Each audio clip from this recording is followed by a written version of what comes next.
My father laughed at my husband in front of 30 people and a birthday cake.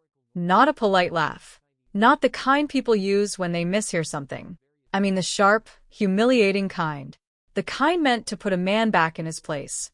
It happened the first night I brought my husband home after 5 years of no contact. My grandmother had turned 81, and against my better judgment, I went back to Ashton Ridge, the town I swore I would never return to. I told myself I was doing it for her. I told myself one dinner could not drag me back into the version of myself I had spent years escaping. I was wrong.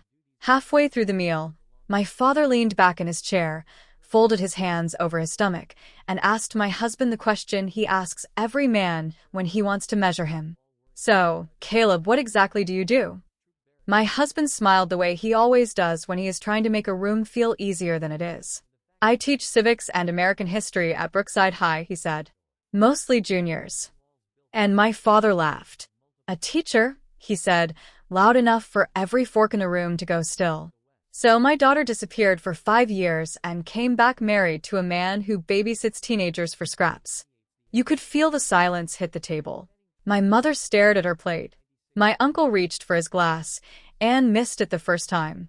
My grandmother closed her eyes for 1 second like she had expected many things from her son, but somehow still hoped this would not be one of them. And Caleb? He did not flinch. He did not argue. He did not rush to explain himself. He just dabbed his mouth with a napkin and said, calm as summer rain. "Some people say that when they've never seen the work up close." My father smirked like he had already won.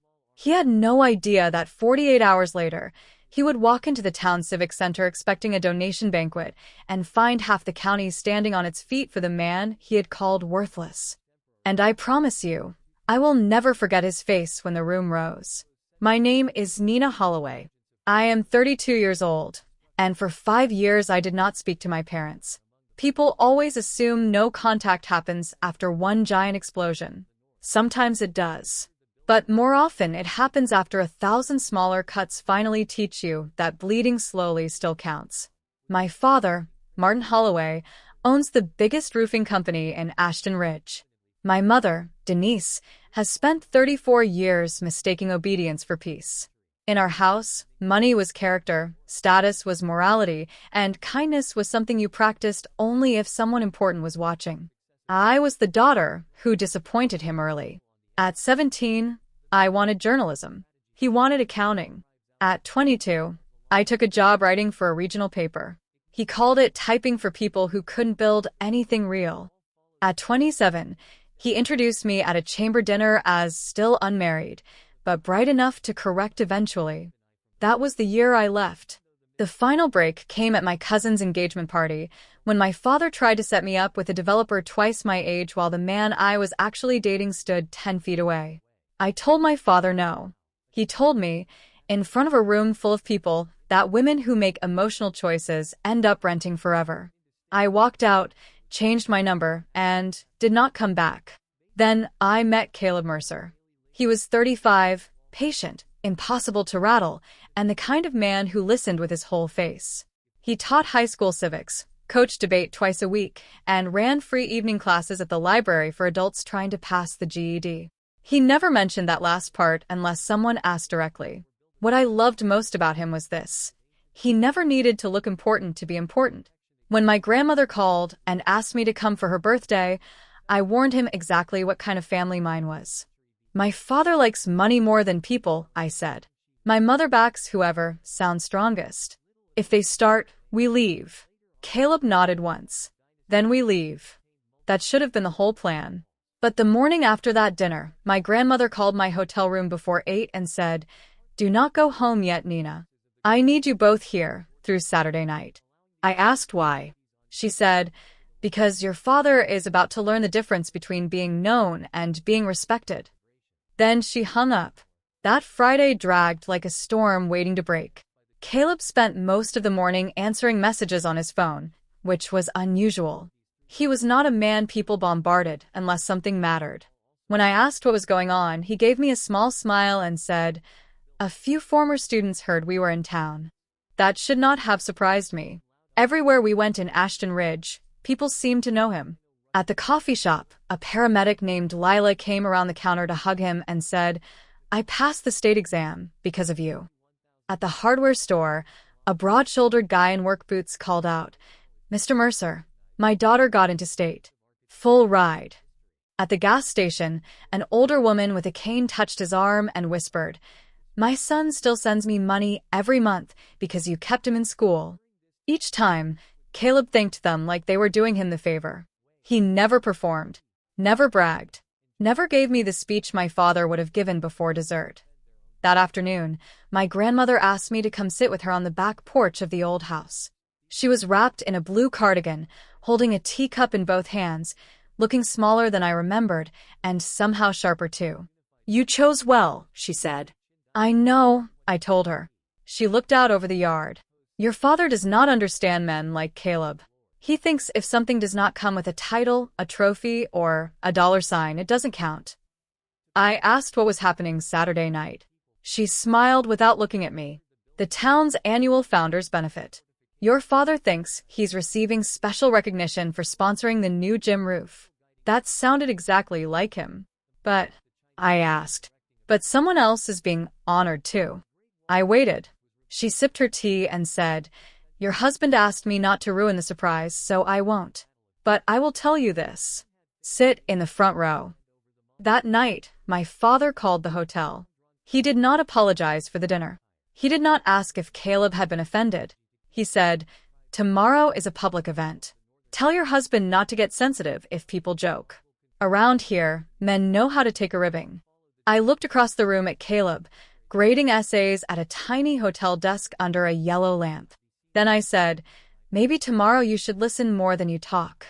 My father laughed like I had made a little joke. I let him, because by then something in the town was already moving. I could feel it, and I was starting to understand that my husband's silence at dinner had not been weakness. It had been patience.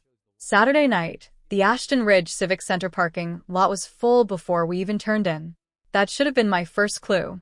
The Founders Benefit was usually a tidy local event. A few business owners, school board people, some church ladies, 2 speeches too many, and sheet cake in the back. But that night, the lot looked like a Friday football game. My father arrived separately with my mother and walked in wearing the expression he saves for public praise. Polished shoes. Chin lifted. Smile already prepared. Inside, the room was packed. Teachers. Parents. Former students. City workers. Nurses in scrubs. Contractors still dusty from work. A judge I recognized from county reporting years ago. The sheriff. The mayor. It felt less like a banquet and more like the town had decided not to miss whatever was about to happen. My father noticed too, and I watched him straighten with satisfaction. He thought this crowd was for him. We took our seats near the front. My grandmother was already there, hands folded over her purse, eyes bright. Caleb looked calm, but there was something different in him now. Not nerves, not fear. More like a man who had finally agreed to step into a spotlight he never asked for. The mayor opened the program with the usual remarks. Community. Tradition. Investment. Growth. My father nodded along like each word had been written for his biography. Then the mayor thanked Martin Holloway Construction for helping fund the gym roof. My father stood halfway, expecting applause. He got some. Polite, brief, finished. Then the mayor lifted one more card and said, "Tonight, our second recognition is for a man who has spent 15 years rebuilding this town, one student, one second chance, and one impossible conversation at a time." The room changed. Not louder, bigger. Like everyone inhaled together. The mayor smiled toward our row. "Mr. Caleb Mercer, would you please join me on stage?" My father went absolutely still. I mean frozen. His hand was still on the back of his chair from when he almost stood. My mother looked from the stage to Caleb and back again like the night had suddenly switched languages on her. And as my husband rose, a sound started in the back of the room. One person clapping. Then 5. Then 50. Then the entire civic center on its feet. That was the moment my father learned what real respect sounds like. It does not flatter. It rises. Caleb walked to the stage, looking almost embarrassed by the ovation. That was the most Caleb thing possible. He did not wave. He did not soak it in. He just nodded once to the mayor and took his place beside the podium while the room slowly settled. Then the mayor began reading. He talked about the after-school debate club Caleb kept alive with his own gas money when the district cut funding. He talked about the free GED classes at the library on Tuesday and Thursday nights. He talked about the scholarship essay workshops, the college application nights, the evenings Caleb spent helping kids and parents fill out forms that nobody in their families had ever seen before. Then the superintendent took the microphone. In 15 years, she said, Mr. Mercer has mentored more than 300 students directly through civic leadership, debate, academic recovery, or evening adult education. 62 of his former students are now teachers, nurses, firefighters, and public servants in this county alone. 41 adults passed the GED through a program he built quietly in the back room of our library. And until tonight, he asked us never to make this public. You could almost hear my father trying to do math with a worldview that no longer worked. Then people started coming to the microphone. Not because it was planned. Because once a town is given permission to tell the truth, it usually has plenty of it. Lila, the paramedic from the coffee shop, said Caleb sat with her in the school parking lot for 2 hours after her mother overdosed and convinced her not to drop out. The sheriff said he had been suspended twice as a teenager and would have ended up in county lockup if Caleb had not made him show up every morning before class and earn his way back.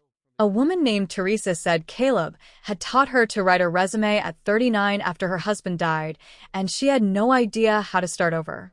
A mechanic said Caleb brought groceries one winter and never mentioned it again. A young man in a dress shirt said, voice shaking, when everybody else called me trouble, Mr. Mercer called me by my name. That hit the room hard. I looked at my father. His jaw was tight. His face had gone gray around the mouth. This was not his kind of currency. There was no plaque large enough to outshine what was happening. No sponsorship check big enough to make all those people forget who had actually changed their lives. Then the mayor said something that finished him. If you have been helped directly by Caleb Mercer, or by someone whose life changed because he refused to give up on them, would you stand? More than half the room rose. And my father, who had mocked my husband for teaching just teenagers, found himself surrounded by an entire town standing because of the man he had tried to shrink. The mayor handed Caleb a small glass award and invited him to speak. My husband looked out at that room full of people and did what he always does when things get emotional. He made it simple. He said teaching was never about being the smartest person in the room. It was about refusing to let someone believe their worst day was their final shape. He thanked the custodians, the cafeteria staff, the librarians, the parents who kept trying, and the students who came back after being counted out. Then he ended with this. Communities do not become strong because a few people get praised. They become strong because ordinary people decide not to let each other fall alone. You could feel that line land. He stepped away from the mic, and the room stood again. But my father could not leave it alone. Of course he couldn't. After the program, during the reception, while people crowded around Caleb to shake his hand and hug him, my father finally pushed through the cluster and said, too loudly, well, that was a nice little performance. The people nearest him went quiet instantly. Caleb turned. He did not look angry. That made it worse. My father gave a stiff smile and said, still does not change what a teacher makes. There it was. Even now, even after seeing all of that, he still needed money to win the argument. Before I could speak, my grandmother beat me to it. She had moved closer without anyone noticing. Tiny woman. Steel spine. She looked directly at her son and said, Martin, if you still need a paycheck to tell you what a man is worth after this room just answered you, then money has made you poorer than I feared. Nobody breathed. My mother whispered, please not here. But here was exactly where it belonged. I stepped beside Caleb and faced my father with more calm than I thought I had left. You asked what my husband does, I said. Now you know. He teaches kids how to stay, adults how to start over, and towns how to remember each other. You build roofs, Dad. That matters. But he rebuilds people. And tonight, the whole town came to prove it. My father looked around, at the mayor, at the sheriff, at the nurse, At the men in work jackets and women in scrubs. At all the people who respected Caleb, without needing to be told to. Then he looked at me. For the first time in my life, he had nothing ready. No cutting line. No smug laugh. No speech. Just silence. And, honestly, that silence was worth more than any apology he could have forced himself to fake. We did not stay long after that. Caleb hates being the center of attention, and I could tell the night had taken more out of him than he would ever admit. We said goodbye to my grandmother, thanked the mayor, and made our way out through 100 kind interruptions from people who wanted one more handshake, one more hug, one more "you mattered." Outside, the air was cold and clean. My father followed us into the parking lot. I heard his shoes on the pavement before he spoke. "Nina." I turned. He looked older than he had 3 hours earlier. Not softer. Just older. "I was only joking at dinner," he said. That line. That tired line people use when the truth they revealed about themselves comes back uglier than they expected. I looked at him for a long moment and realized something surprising. I did not need him to understand anymore. "I know," I said. "That's the problem." He frowned like he genuinely did not. So I gave him the truth as cleanly as I could. "You think respect belongs to whoever earns the most, owns the most, fills the most room. But tonight you saw what happens when a man spends 15 years pouring himself into other people without asking to be seen for it. They show up. Not because they owe him. Because they want to." My father glanced at Caleb, who was unlocking the car and politely pretending not to listen. Then, he asked the saddest question I have ever heard from him. "You really think all those people would come for a teacher?" I almost answered quickly. Then I realized he was serious. After everything, he still could not imagine being loved on that scale unless there was money behind it. "Yes," I said. "For that teacher, yes." He stood there with his hands at his sides and no idea what to do with them. I got in the car. Caleb started the engine. As we pulled away, I looked back once and saw my father standing alone under the Civic Center lights while the people inside kept laughing, hugging, and calling my husband's name. That was 8 months ago. I still speak to my grandmother every Sunday. I still do not do family dinners. My mother has texted twice, both times about weather. My father has not apologized, but he did donate anonymously to the library's adult education fund last month. My grandmother told me that part with a smile she did not bother hiding. Maybe people can change. Maybe they can't. But this much I know for sure. The night my father mocked my husband for being just a teacher, he thought he was measuring one man. What he was really measuring was himself. And when the whole town stood up, the answer was louder than anything he had ever said at a dinner table. That's my story. 5 years of no contact. One cruel sentence. One calm husband, and a whole town that showed up to remind my father that a life is not measured by what you make. It is measured by who would stand when your name is called.